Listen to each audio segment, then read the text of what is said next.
और ये रहा आपके पास में बहुत ही अच्छा सा एक समरी। ठीक है, मैं साइड में हो जाता हूँ, आप एक बार इसको देख लो, स्क्रीनशॉट लेना हो तो ले लो, है ना। रिफ्लेक्शन में कुछ ऐसी समरी है और रिफ्रैक्शन में कुछ ऐसी समरी है। मतलब आपने इस चैप्टर में जितनी भी सारी चीज़ें पढ़ी है वो सारी इन स्लाइड्स में इंक्लूडेड है। ठीक है, आपको नोट्स डिस्क्रिप्शन में गिवन है, आप वहाँ से डाउनलोड करके इन स्लाइड्स को देख के नोट डाउन कर सकते हो। अलग अलग पेज में करना, क्योंकि आपके जो मार्जिनल पेजेस होते हैं वो काफ़ी छोटे होते हैं, उसमें बीच में मार्जिन बनाओगे तो आपके पास में और छोटी स्पेस आ जाएगी, समझ में कुछ नहीं आएगा, है ना।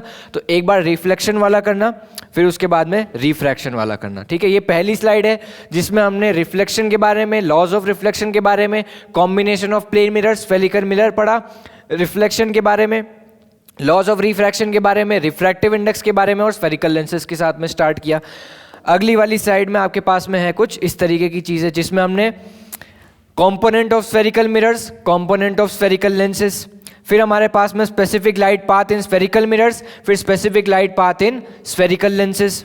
ओके, फिर उसके बाद में है इमेज फॉर्मेशन। ये 6 केसेस कॉनकेव मिरर के, 2 केसेस कॉन्वेक्स मिरर के, ये 6 केसेस कॉन्वेक्स लेंस के और 2 cases convex lens, concave lens के। ठीक है, सिमिलैरिटी देखो, साइज, नेचर बिल्कुल सेम, केसेस भी सेम, इधर कॉनकेव मिरर के, इधर कॉन्वेक्स लेंस के, इधर कॉनकेव मिरर, कॉन्वेक्स मिरर के, इधर कॉनकेव लेंस के।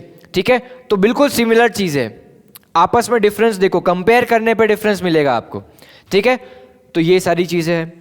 इसके बाद में आपके पास में फॉर्मूला से, सिंपल से साइन कन्वेंशन के, ये इधर साइन कन्वेंशन मिरर्स में और लेंसेज में सेम टू सेम, ये मिरर फॉर्मूला, ये लेंस फॉर्मूला। देखो पॉजिटिव और नेगेटिव साइन का फर्क है बिल्कुल, यहाँ पे ये मैग्निफिकेशन, यहाँ पे ये मैग्निफिकेशन, देखो यहाँ पे नेगेटिव है, यहाँ पे पॉजिटिव है। ठीक है, फिर यहाँ पे छोटा सा पावर ऑफ अ लेंस है जिसमें फॉर्मूला लिख दिया है और कॉम्बिनेशन ऑफ पावर का ये वाला फॉर्मूला है। ठीक है, सारी चीज़ें आपके पास में इन 4 स्लाइड्स में इंक्लूडेड है जो भी हमने इस चैप्टर में पढ़ा है। पहला ये, मैं इधर हो जाता हूँ, है ना, सेकंड ये, ठीक है, थर्ड ये और फोर्थ ये। ओके, सो फोर्थ ये वाला स्लाइड। अब इसके बाद में आपके पास में कुछ क्वेश्चंस है ना, ये सारे आपके पास में क्वेश्चंस है जो कि हम अगले वाले लेक्चर में इंक्लूड करते हैं क्योंकि लेक्चर की लेंथ काफ़ी लंबी हो गई है ना। सो यहाँ तक हमने समरी को पढ़ा, हमारा चैप्टर कंप्लीट हो चुका है। एक और लेक्चर में आएगा आपके पास में क्वेश्चंस, सो अगले वाले लेक्चर में आएगा आपके पास में क्वेश्चंस। ओके, तब तक के लिए पढ़ाई करते रहो, इन सब चीज़ों को लिखो, प्रैक्टिस करो, क्वेश्चन प्रैक्टिस करो, जितनी क्वेश्चन प्रैक्टिसिंग हो सकती है उतनी करो। अगले लेक्चर में मिलते हैं। जय श्री कृष्ण।